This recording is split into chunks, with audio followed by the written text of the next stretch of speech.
In this video, we'll be performing the Mucic acid test using a galactose-containing carbohydrate sample and a galactose sample.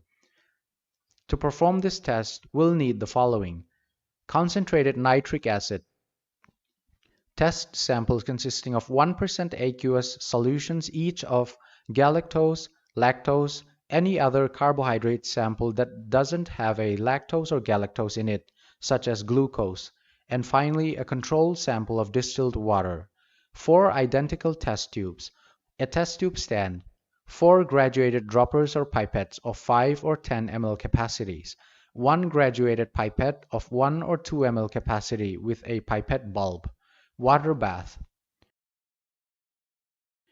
Take the 4 clean, dry, and appropriately labeled test tubes and place them in the test tube stand. Using 4 different droppers or pipettes, add 5 ml each of galactose, lactose, glucose, and distilled water to the test tubes.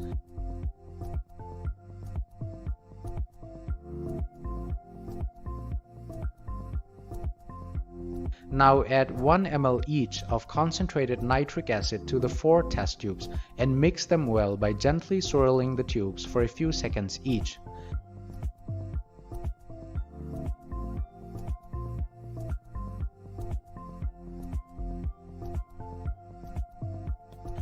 Boil the test tubes in a well-ventilated area or under a fume hood until the volume of the contents in each tube has reduced to about 1 ml. You can also leave the tubes in a boiling water bath. During this time, brown fumes of nitrogen dioxide can be seen emanating from each tube when the contents have evaporated to about 1 ml. The fumes are toxic and should not be inhaled. Once the volume in each tube has evaporated to about 1 ml, remove the tubes from the water bath or from the flame and allow them to cool and remain at room temperature overnight. At the end of 12 to 24 hours, the formation of insoluble white crystals at the bottom of the tube indicates a positive result, which means that the sample solution has galactose or its derivatives.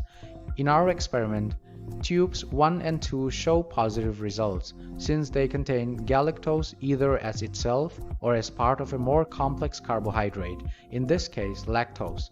The absence of insoluble crystals indicates a negative test, which means that the sample doesn't have galactose or its derivatives. Tube 3 contains a non-galactose carbohydrate and therefore gives a negative result. Tube 4, or the control, as expected, also shows a negative result.